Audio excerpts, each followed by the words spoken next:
The next chapter, my grandmother. I myself had 2 separate encounters with witches before I was 8 years old. From the first, I escaped unharmed, but on the second occasion, I was not so lucky. Things happened to me that will probably make you scream when you read about them. That can't be helped. The truth must be told. The fact that I am still here and able to speak to you, however peculiar I may look, is due entirely to my wonderful grandmother. My grandmother was Norwegian. The Norwegians know all about witches, for Norway, with its black forests and icy mountains, is where the first witches came from. My father and my mother were also Norwegian, but because my father had a business in England, he had been born there and had lived there and had started going to an English school. Twice a year, at Christmas and in the summer, we went back to Norway to visit my grandmother.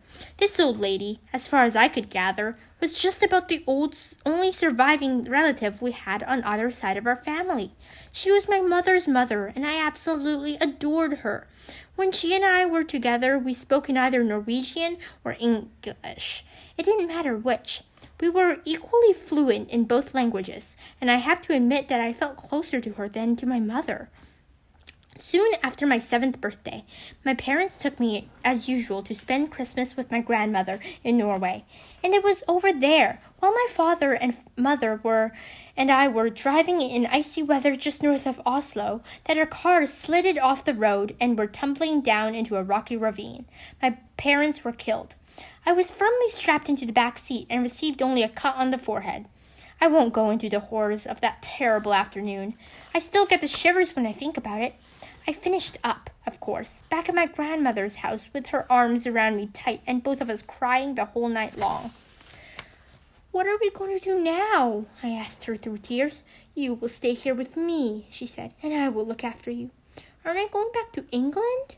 "No," she said, "I could never do that. Heaven shall take my soul, but Norway shall keep my bones." The very next day, in order that we might both try to forget our great sadness, my grandmother started telling me stories. She was a wonderful storyteller, and I was enthralled by everything she told me. But I didn't become really excited until she got onto the subject of witches. She was apparently a great expert on these creatures, and she made it very clear to me that her witch stories, unlike most of the others, were not imaginary tales. They were all true. They were the gospel truth. They were history.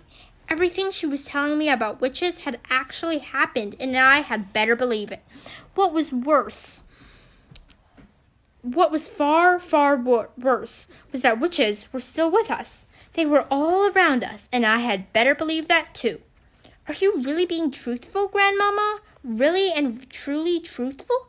"My darling," she said, "you won't last long in this world if you don't know how to spot a witch when you see one." "But you told me that witches look like ordinary women, Grandmama, so how can I spot them?"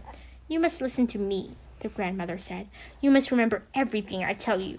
After that, all you can do is cross your heart and pray to heaven and hope for the best." We were in the living room of her big house in Oslo, and I was ready for bed. The curtains were never drawn in that house, and through the windows I could see huge snowflakes falling slowly on to an outside world that was as black as tar. My grandmother was tremendously old and wrinkled, with a massive wide body which was smothered in gray lace. She sat there, majestic, in her armchair, filling every inch of it. Not even a mouse could have squeezed in to sit beside her. I myself, just 7 years old, was crouched on the floor at her feet, wearing pajamas, dressing gown, and slippers.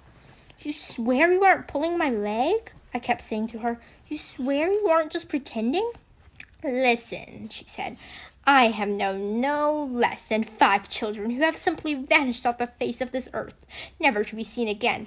The witches took them." "I still think you're trying to frighten me," I said.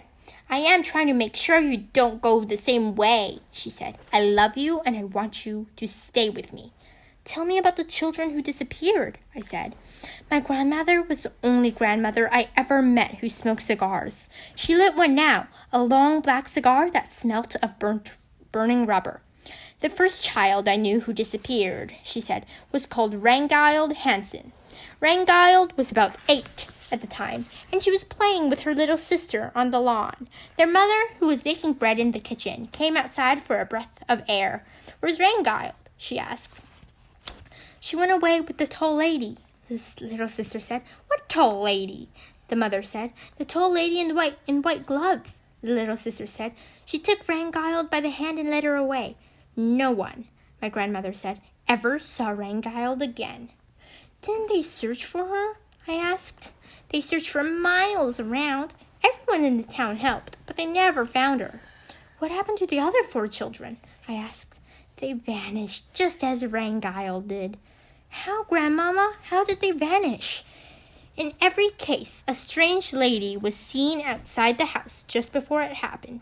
"But how did they vanish?" I asked. "The second one was very peculiar," my grandmother said. "There was a family called Christensen. They lived up on Holmenkollen, and they had an old oil painting in the living room which they were very proud of. The painting showed some ducks in the yard outside a farmhouse. There were no people in the painting, just a flock of ducks on the grassy farmyard and the farmhouse in the background. It was a large painting and rather pretty. Well, one day, their daughter, Solveig, came home from school eating an apple. She said a nice lady had given to her on the street. The next morning, little Solveig was not in their bed. The parents searched everywhere, but they couldn't find her. Then, all of a sudden, her father shouted, "There she is! There's Solveig feeding the ducks!" He was pointing at the oil painting, and sure enough, Solveig was in it. She was standing in the farmyard in the act of throwing bread to the ducks out of a basket. The father rushed up to the painting and touched her. But that didn't help. She was simply a part of the painting, just a picture painted on the canvas. "Did you ever see that painting, Grandmama, with the little girl in it?" "Many times," my grandmother said. "And the peculiar thing was that little Solveig kept changing her position in the picture. One day she would actually be inside the farmhouse and you could see her face looking out of the window. Another day she would be far over to the left with a duck in her arms." "Did you see her moving in the picture, Grandmama?" "Nobody did. Wherever she was, whether outside feeding the ducks or inside looking out of the window, she was always motionless, just a figure painted in oils. It was all very odd," the grandmother said. "Very odd indeed. But what was most odd of all was that as the years went by, she kept growing older in the picture. In 10 years, the small girl had become a young woman. In 30 years, she was middle-aged. Then all at once, 54 years after it all happened, she disappeared from the picture altogether." "You mean she died?" I said. "Who knows?" the grandmother said. "Some very mysterious things go on in the world of witches." "That's 2 you've told me about," I said. "What happened to the third one?" "The third one was little Birgit Svensson," the grandmother said. "She lived just across the road from us. One day, she started growing feathers all over her body. Within a month, she had turned into a large white chicken. Her parents kept her for years in a pen in the garden. She even laid eggs." "What color eggs?" I said.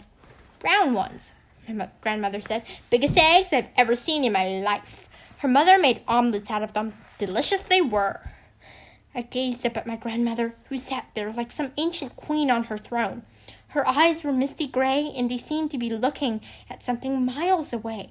The cigar was the only real thing about her at that moment, and the smoke it made billowed round her head in blue clouds.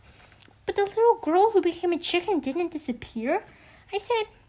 "No, not Birgit. She lived on for many years, laying her brown eggs." "You said all of them disappeared." "I made a mistake," my grandmother said. "I'm getting old. I can't remember everything." "What happened to the 4th child?" I asked.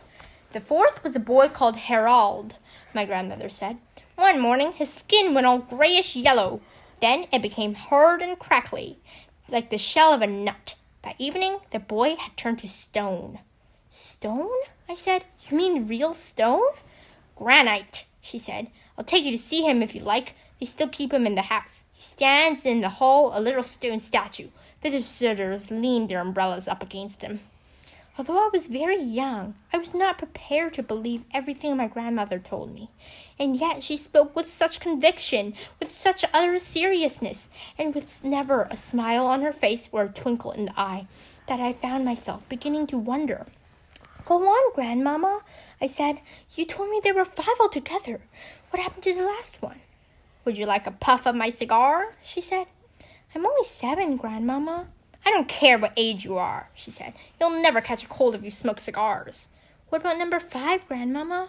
Number 5, she said, chewing the end of her cigar as though it was a delicious asparagus, was rather an interesting case. A 9-year-old boy called Leaf was summer holidaying with his family in the fjord, and the whole family was picnicking and swimming off some rocks on one of the little islands. Young Leaf dived into the water, and his father, who was watching him, noticed that he stayed under for an unusually long time. When he came to the surface at last, he wasn't Leaf anymore. What was he, Grandmama? He was a porpoise. He wasn't. He couldn't have been. He was a lovely young porpoise, she said, and as friendly as could be. Grandmama, I said. Yes, my darling? Did he really and truly turn into a porpoise? Absolutely, she said. I knew his mother well. She told me all about it. She told me how Leaf the porpoise stayed with them all that afternoon, giving his brothers and sisters rides on his backs. They had a wonderful time. Then he waved the flipper at them and swam away, never to be seen again. But Grandmama, I said, how did they know that the porpoise was actually Leaf? He talked to them, my grandmother said. He laughed and joked with them all the time he was giving them rides. But wasn't there a most tremendous fuss when this happened? I asked. Not much, my grandmother said. You must remember that here in Norway we are used to that sort of thing. There are witches everywhere. There's probably one living in our street this very moment. It's time you went to bed. A witch wouldn't come in through my window in the night, would she? I asked, quaking a little. No, my grandmother said. A witch will never do silly things like climbing up drain pipes or breaking into people's houses. You'll be quite safe in your bed. Come along, I'll tuck you in.